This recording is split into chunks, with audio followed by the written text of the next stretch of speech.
This is the Cliff Yates Show. Personal growth, motivation, inspiration, and philosophies for a great life. I'm so excited to have my guest today, and we're going to delve into publishing. I've published a couple books, but he's taken it to a couple of clicks beyond what I've done, and he's been into the corporate training world, and he's all about what we're about, and that's having a positive impact on other people and encouraging and empowering them. And let's just get right to him. He's going to be an awesome guest today, Mr. Scott Allan. Scott, thanks for joining us today, brother. It's great to be here. Thanks for having me on the show. Yeah, I was listening to one of your other interviews, and I wrestle like with you between fiction and nonfiction. And I've got 4 books published that are nonfiction because, I found it easy. People said, "Oh, how do you write this book?" Well, it's a memoir, and it's just my memory of how actually things happened. I found it very easy. And so I know you at one time you wanted to get going into the nonfiction. Have you done that or no? Oh yeah, I'm 36 books into nonfiction actually. What? So we'll be launching book number 37 next month actually. And the fiction is interesting though. Like I started out as a fiction author, and I wrote my first book when I was probably 14 or 15. And I love fiction, but when I started getting back into writing, which was probably about 15 years ago, I took a little hiatus, obviously. Yeah. But when I got back into it, I just went full throttle into fiction. And I still have like 2 or 3 books that one of them's finished and the other 2 are kind of like half finished here or there. But I want to get back into doing that eventually because I think they're great stories. I mean, I think so. And I put a lot of time into them, but I got into the nonfiction because I've always loved self-help, personal development, personal mastery, all that stuff. Really, Me too. Yeah, continues to change my life to this day. Really changed my life about 30 years ago when I got into it. And so I just made a decision, I'm going to put the fiction aside for a while, write this nonfiction book, because one of my greatest mentors, and I think maybe yours as well, is Tony Robbins. Yep. And when I read his book, Awaken the Giant Within, years ago, that just changed everything for me. So I always kind of used that book as a model. And I always thought, someday I'd like to write a book as great as that. Now, I don't know if I did, but I certainly put a lot into, the first couple of books that I wrote, I was using that as a model. And, the publishing just, it came a little bit later. I mean, I started writing back like 2008, 2009. I started when I made the real decision to, pursue that dream of becoming an author. And probably took me about a few years to get I wrote a lot of material. I just had a lot of material, and I was kind of wasn't procrastinating, but I was afraid to publish because what will people think if I put it out there and nobody likes it? So I just kept writing material, but eventually I realized I've got to get my name. I've got to put my book out there with my name on the cover and just say I did that thing, that I've always wanted to do. But when Amazon brought their self-publishing platform online, was probably 2012 or 2013. Yeah. I think I was one of I don't know if I wasn't the first person to publish, obviously, but I got in there really early and I just started, putting out books.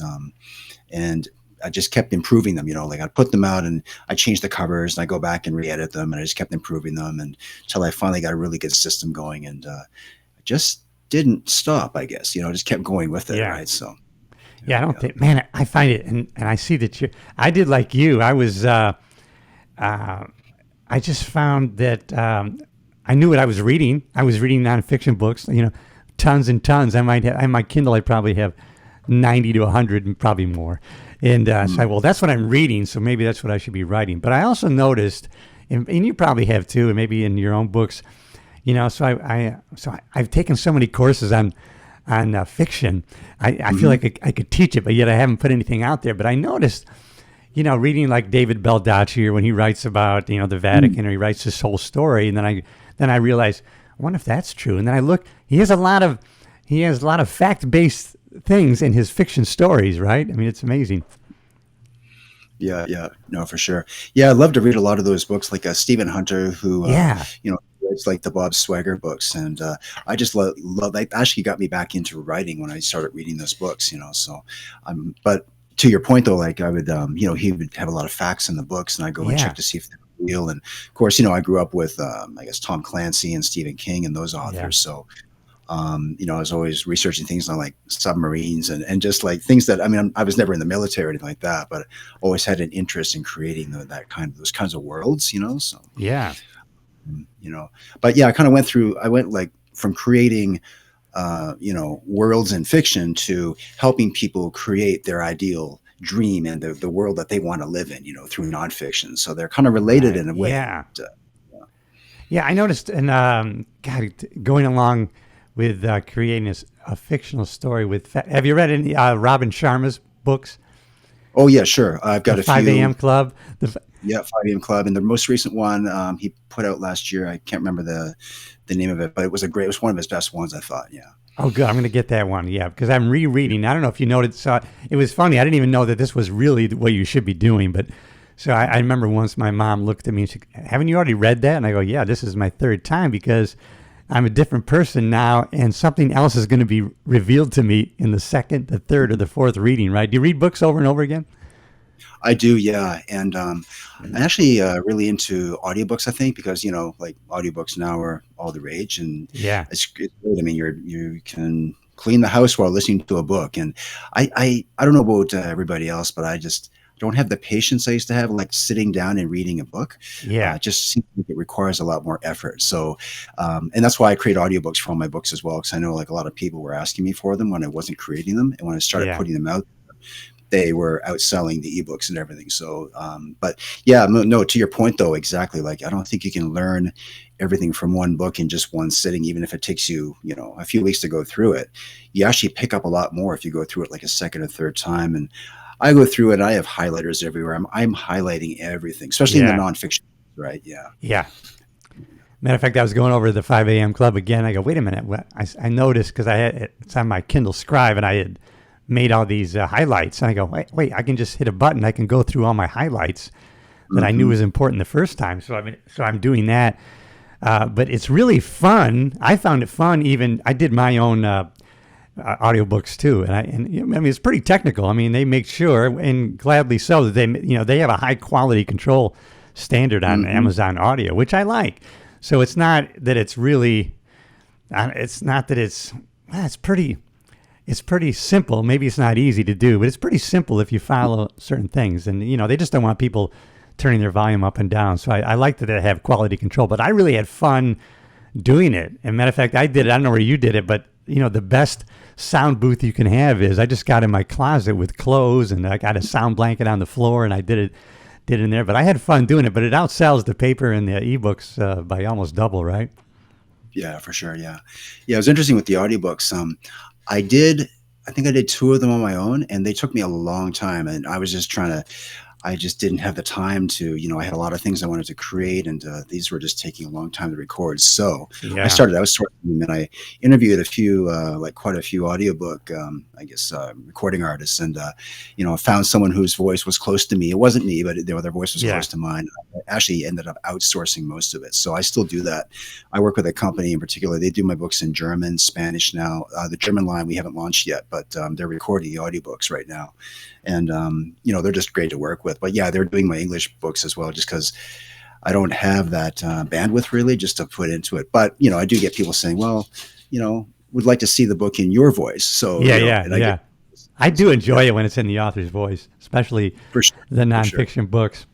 I just bought, so I got two of your books when I Do the Hard Things First and Fail Big, which I love those concepts. And so, man, and I encourage other people to you should put a book out there because it's going to be there for posterity, for your kids' kids. It's somewhere, it's a digital, a record of your life that they can go to after you're long gone. And I just find it fun, though for me it's not a lot. But I love the passive income part of it. I'm just waking up and think, wow, people bought 4 of my books last night while I was sleeping. There's something exciting about that, right? And yeah, for sure. And And the thing is too, you never know what the impact is going to be when you put a product out there, like whether it's a book or something else. But, if you put a book out there, like a lot of people get hung up on the launch of the book. And I get that. I used to be like that as well. Like not so much now. I mean, I put effort into it and I get people, I get enough people buying it, but it's really, the launch is not as important as the longevity of the book, right? Yeah, that's 'Cause right. that's Yeah. what's happening, you know, I work with authors all the time, and I see this all the time where, you know, within like week 3, they didn't sell 10,000 copies and they're just like devastated. I'm like, well, you know, give it a year, get on a podcast, you know, because I teach people mostly on how to market the books as well, right? And just learning the hard way. Like with Do the Hard Things First, it didn't take off till it was out there for about a year. Yeah. And then it just started to gain momentum. And it wasn't because I was out there doing a lot with it. I think people just liked the title. And then it started getting picked up by other international publishers. And then I was like, wow, wasn't expecting this. You know, what do I do? I guess I better go with it. So, you know, so I guess, yeah, my point is you just never know what's really going to happen. And you never really know what's going to sell either, even though you could follow all the rules and go through the checklist and tick everything off. But I've seen some books with that didn't follow any of the rules, and they just like, you know, went crazy. They just took off. So yeah, Yeah. Yeah, and there's a lot of things that come into play. I know you've talked about in other podcasts, the algorithms of Amazon, which you really got to pay attention to. Things change, but it's to me, I found it fun to, you know, I started doing some ads, and you know, you're trying to balance the payout to what you're getting in back in revenue, but kind of tying in with other books of the same genre that's going to come up on there also bots or you might like, and that can have a big effect on your sales. And also there's like social proof, right? So when you get a certain amount of reviews, people click into that. Hey, it must be pretty good, you know? yeah, that's interesting. Speaking of ads, it's quite interesting because I got into those, like, again, when they first came around for authors anyway, it's like 4 or 5 years ago, maybe. It was a while ago.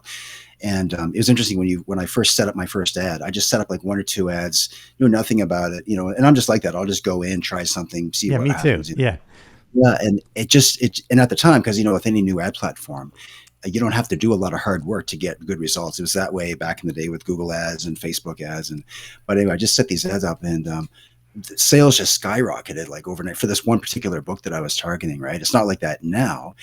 But over the last, I really got into the ads and stuff, and not so much now because I kind of got burned out a little bit. But I Yeah, put you can. a It's fortune into them. Yeah, I put a small fortune into not only testing them, but learning how to. I took all the courses, and I started teaching people how to do it in workshops and stuff like that. So they came to know me as the ads guy, even though I didn't want that title, right? right. Yeah, you weren't going for that. No. Yeah, yeah.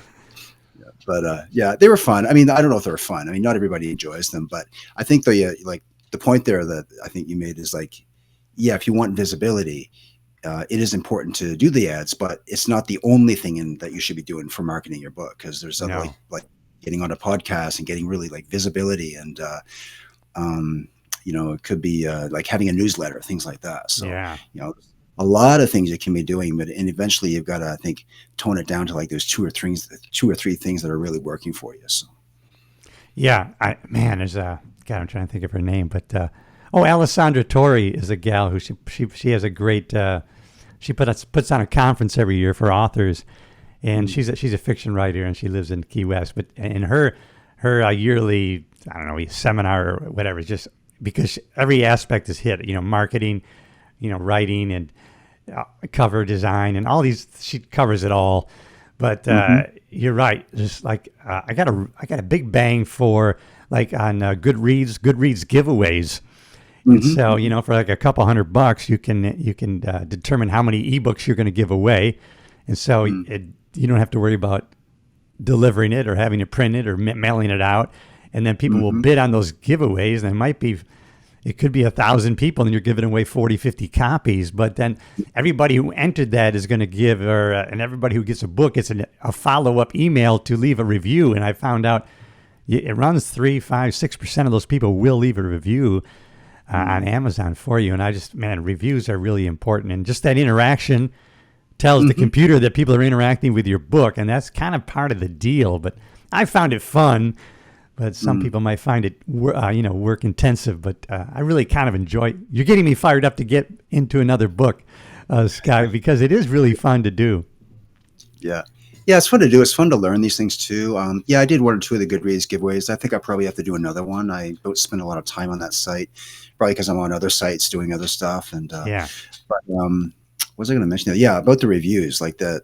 having those reviews are critical. And like having a launch team now, I've set up a lot of launch teams, and, on average, like 50% of the people might follow through and leave a review. And working with a lot of other authors, that just seems to be the way it is, right? But the other site that I've been working with for the last 6 or 7 months, which I think is pretty good, is puppy.co. And, that's a great site. So it's a couple $100 a year, maybe $240 a year.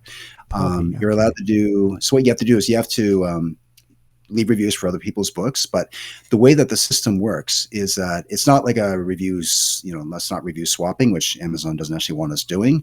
You review my book, I'll review yours. If you review someone's book on there, they can't review yours. So Puppy has it lined up so that they're not crossing any, like breaking any rules with Amazon. Yeah, good. But I probably get like 100 plus reviews, maybe just every month through using Puppy, maybe more. Wow, that's amazing. So I do 2 or 3 reviews a day. They give you points for that. You turn those points into reviews for your book, and they look for the reviewers for you right on the site. And then if someone doesn't, someone forgets to review your book, like normally you're running a launch team, and you're reaching out to people all the time. Did you review my book? You're always reaching out to people for that. But on Puppy, they actually do that for you. So, the name of the game for me is like doing as less of that administrative stuff as possible. Especially when there's other stuff we could be working on. So. Yeah. Takes away. I like working. Yeah. Go ahead. Yeah. I cut you off. I like work. Like I'll work with something, and I like working out a system for it. And then if I can get the system flowing and getting a good result from that, I'll just, eventually, maybe bring that, like, hand that over to, say, like my virtual assistant or something, and get them to come in and just work with the playbook. And then, that's one thing that we can just like having reviews like on automatic pilot, so to speak, or Amazon ads running behind the scenes, things like that. Because there's a lot of things to be handling when you've like whether you've got one book or you've got a series of books, right? There's just so many things you could be. It certainly is a full-time job. It's a full-time job. And I always say you got to have 3 jobs. You're the creator, you're the writer. Now you got to be the publisher, and you got to be the marketing team too. So you've got to do all 3 of those, and like you said, it's a full-time job, but you just can't go on to the next book. You got a lot more work to do just once you hit that publish button. I find it exciting. I find it exciting. And, sometimes when you're into these things and you're, we study these things all the time, right? So they're second nature to us. And I talk to other people, and I realize, well, they have no idea, right? Because I tell them, I got Scott Allan on the show, and so I'm going to, I'm going to say, hey, get Scott's book, and I'm going to grab my affiliate link off of Amazon, and I'm going to put it in my description. Now, when they click that link and they buy Scott's book, I'm going to get a commission. And they're going, well, isn't that like 10 cents? And I go, yeah, but if within 24 hours they go back to Amazon and buy 10 TVs, I get the commission on those TVs. And they go, what? And I go, yeah, that's how it works, man. Isn't that exciting? I mean, it's amazing. Yeah. There's nothing like, I had a corporate job for like 20 years or so here in Japan, right? And then I left about 5 years ago. But, making that transition from going to an office every day to home, it was kind of like the dream is like, to work from home and be your own boss. And that was really exciting when I first did it. But I just realized at the time, like after doing it for a few months, staying home all day instead of going to the office and interacting with people. And now I was like doing Zoom calls all day, and I still do a lot of them, but I was doing all this stuff and got really burned out. And I realized like, wow, I actually miss my office, because when you're working virtually, which is great. So my point to this is like leading into making money virtually, right? Yeah. Having it come in, that's a great thing. Cause thinking, if you're making money through whether it's like an e-commerce store or, you're getting money like, I get money from different publishers and stuff that comes into, our accounts and stuff like that. So I could be working anywhere in the world, that's exciting. Right. But, when I first started, it was a real grind for the first year or so. I thought I'd made a big mistake because a lot of people say to me, oh, I want to be a full-time author. And I get that, but I don't necessarily sit here and write for 8 hours a day. I'm maybe doing that for 2 hours, and then I've got the other stuff I'm working on, right? One of the best 2 books I'm reading right now, Buy Back Your Time by Dan Martell, which is really important for people to read. I'm going through it the third time and I just can't get enough Oh, of it. So now I'm like taking notes, and I'm like, yeah, because every chapter he teaches you literally how to buy back your time if you're, setting up your own business, because you want to be outsourcing stuff, creating playbooks, creating yes, systems, so that you're not the one that's sitting there all day wearing 10 different hats, right? exactly. Yeah. And the other one is actually, I've got it up here, Who Not How. It's Dan Sullivan and Dr. Benjamin Hardy. Okay. Instead of so it's like one of those things, like, how can I create this website, now becomes, who can I hire to create this website? Oh man, you that's know good. and I it's just the mindset shift, yeah. like, because I was always like, all right, like, how can I da da da da da, and then it just becomes like, well, now I have to go learn another skill set, and that's going Yeah. to take time. And if I'm over here doing this, well, who's going to be over here like launching that book? So Yeah. yeah.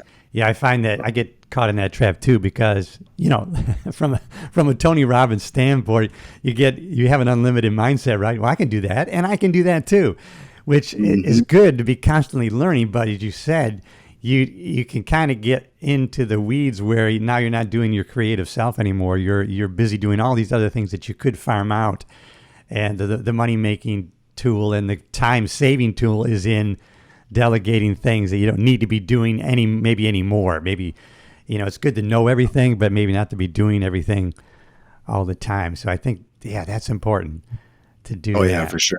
Yeah. Like yesterday, for example, like, I outsource most of my book stuff, like of course, the cover and this and that. I use ChatGPT for a lot of things now, but Yeah, me too. format, yeah, the formatting of the book, for some reason, is the one thing I just never really let go. Like, it was, for me, it's not a creative thing. I don't recommend anybody doing it, but Yeah. I've got all the tools to get it done. But yesterday I spent 3 hours formatting a book, and suddenly I realized, like, what am I doing? Like, so today I went to Upwork and I finally posted to get a formatter on board, just to join the team to go through and format all the books, because it's just an example of one of those things where, like, if you're doing that, it's 3, 4, 5 hours of something that you can outsource to somebody for, I don't know, $10 to $15 an hour or whatever, per Yeah. project, right?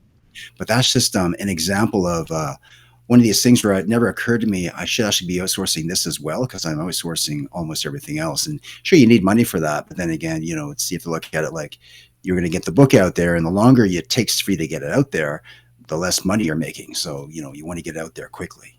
Yeah. You want that product, working for you. You're putting that to work for you. Yeah. It was amazing to me. So you use Upwork. I've gone to Fiverr many times.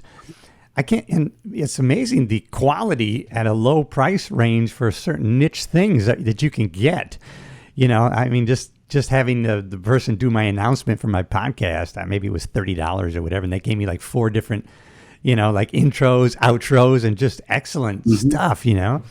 So a Yeah. lot of high quality stuff, you can have done for you, even in your editors or whatever. I mean, you can, whatever you can budget to. I mean, it's going to be the quality, but you can start whatever your budget will allow to help you get it done.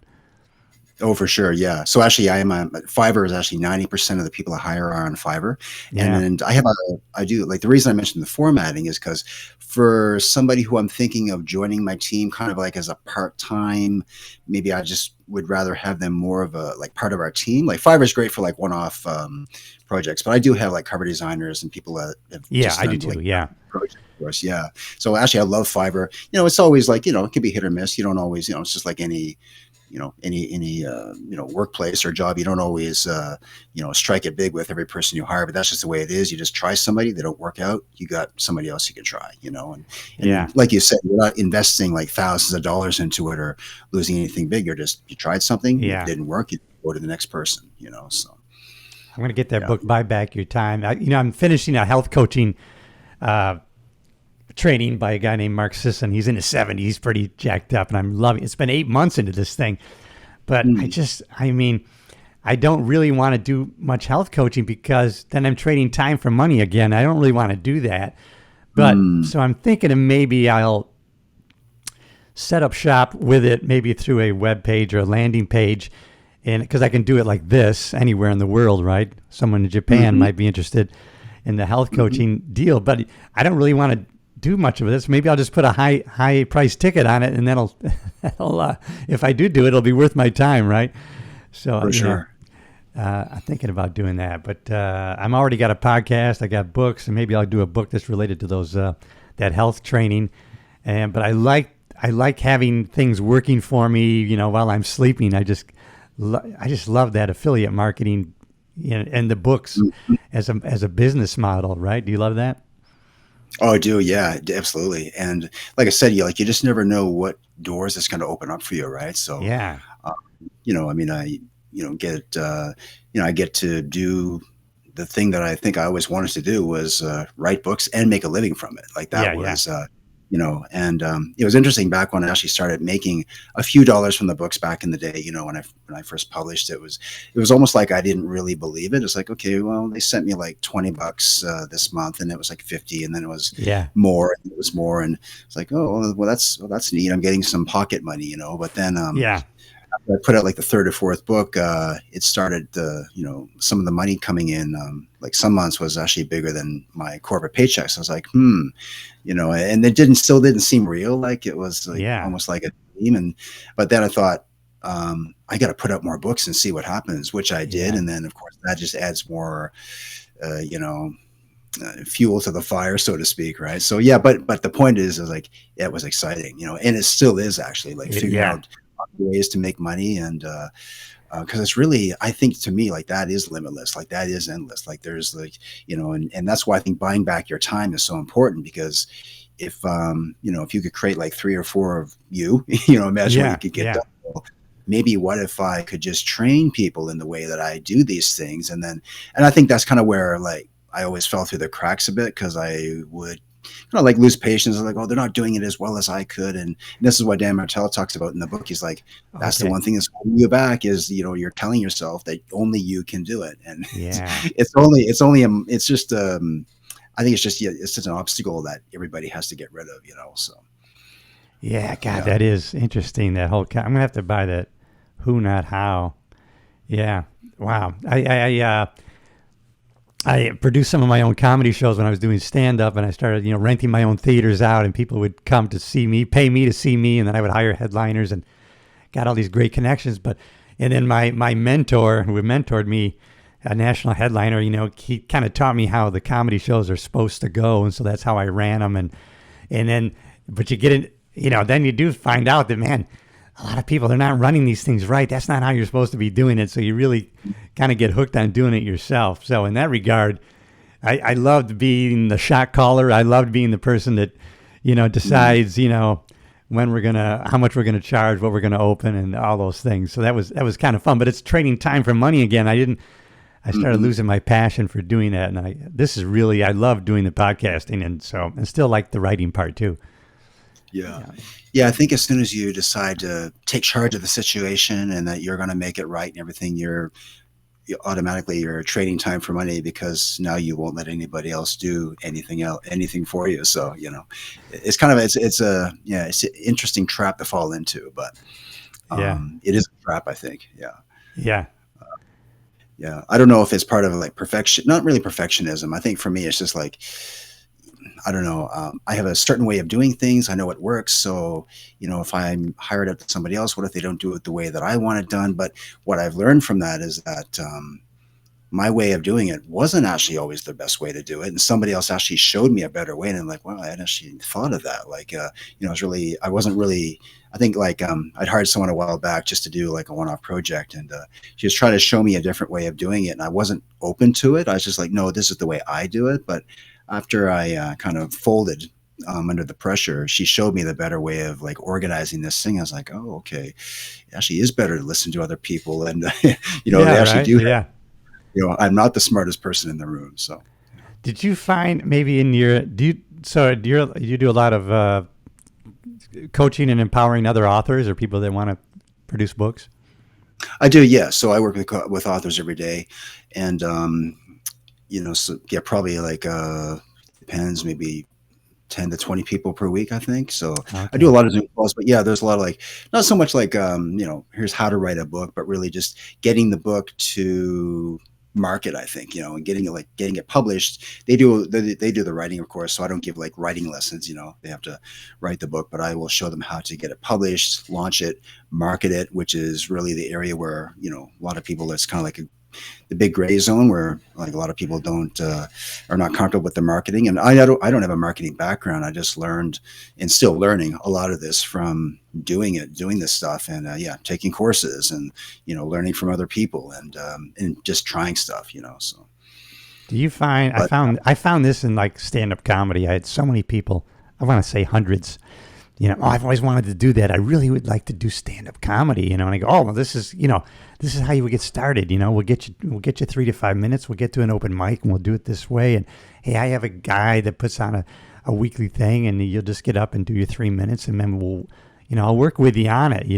It comes right down to it. Then they never pull the trigger on it. So I've had one guy who I was on an independent film with, and he wanted to do it, and I pointed him to a headliner in LA, and it was quite like $300 or $400 to go through his comedy program, and at the end you get to go on stage and at the Ice House in Pasadena. But he actually did it and still does stand up. But how about in publishing? Do you find people they've been writing and they won't pull the trigger on publishing? Do you find that?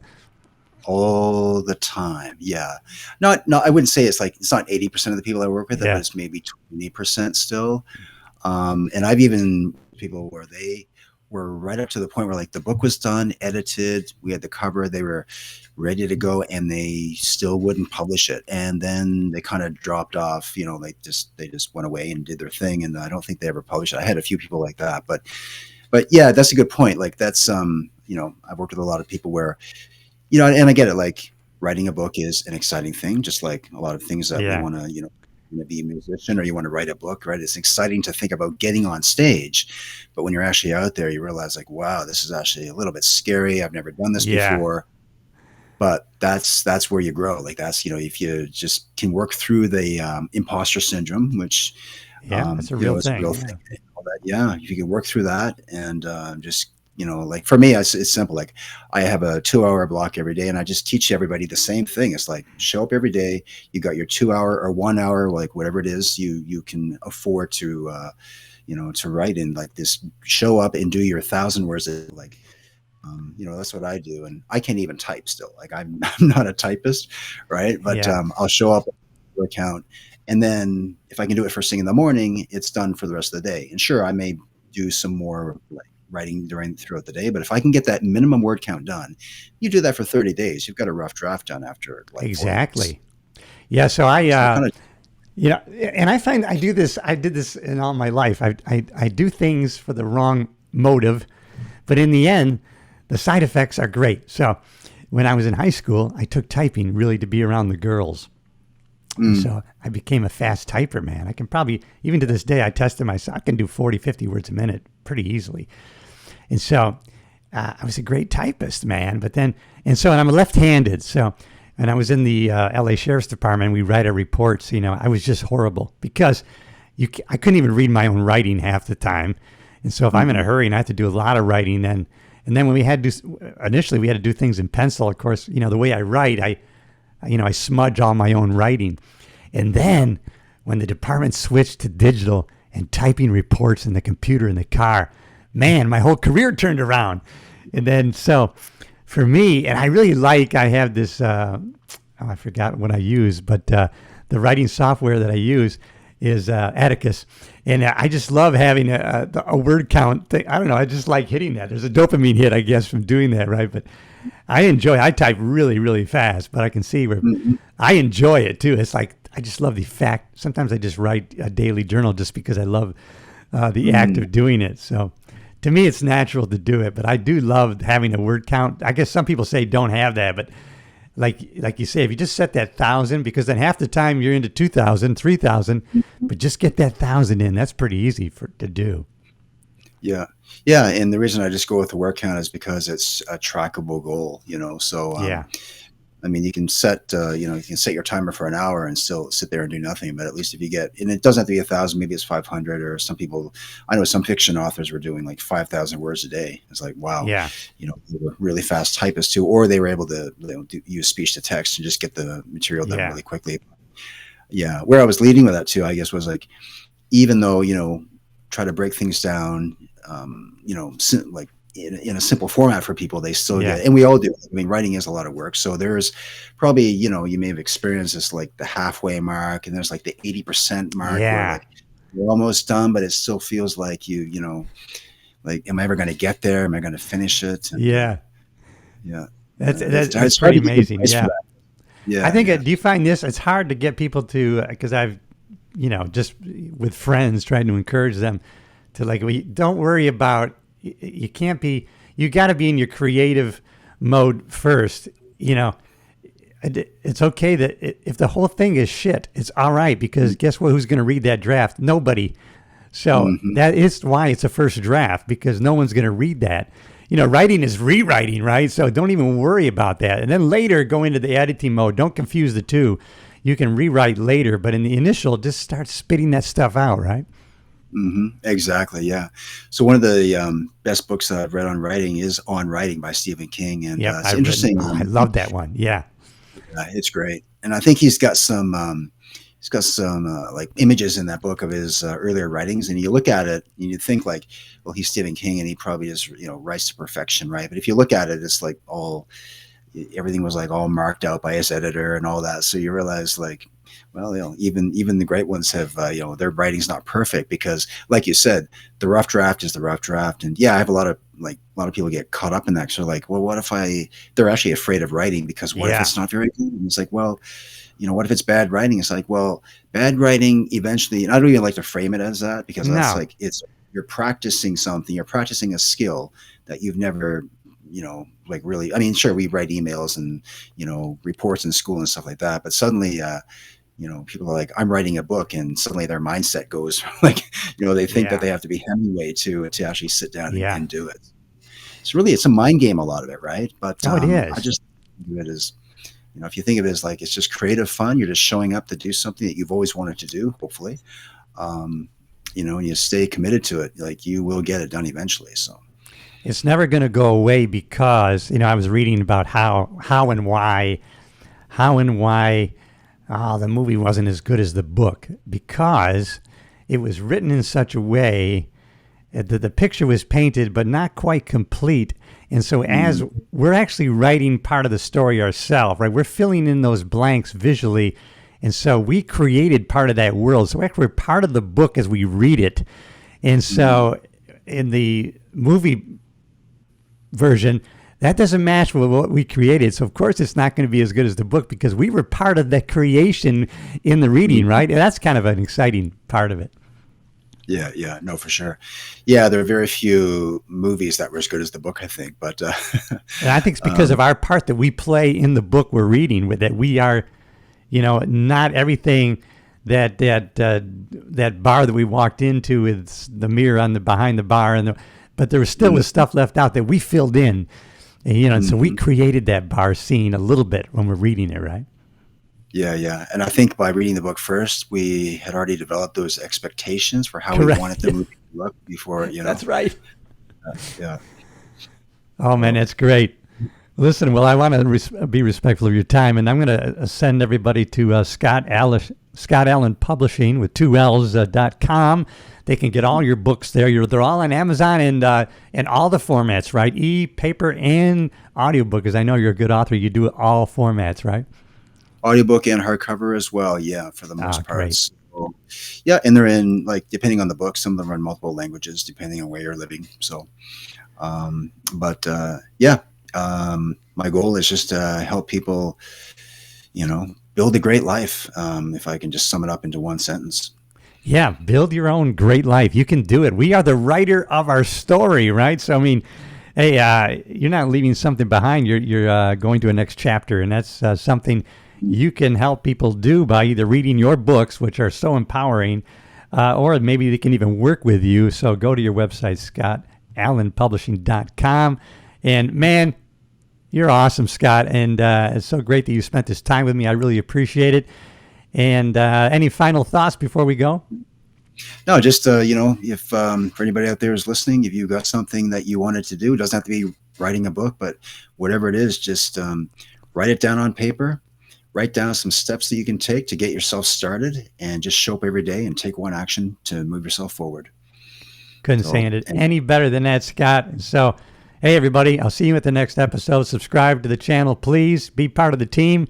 You're going to love it. So, all right, we'll see you at the next time. Thank you. All right.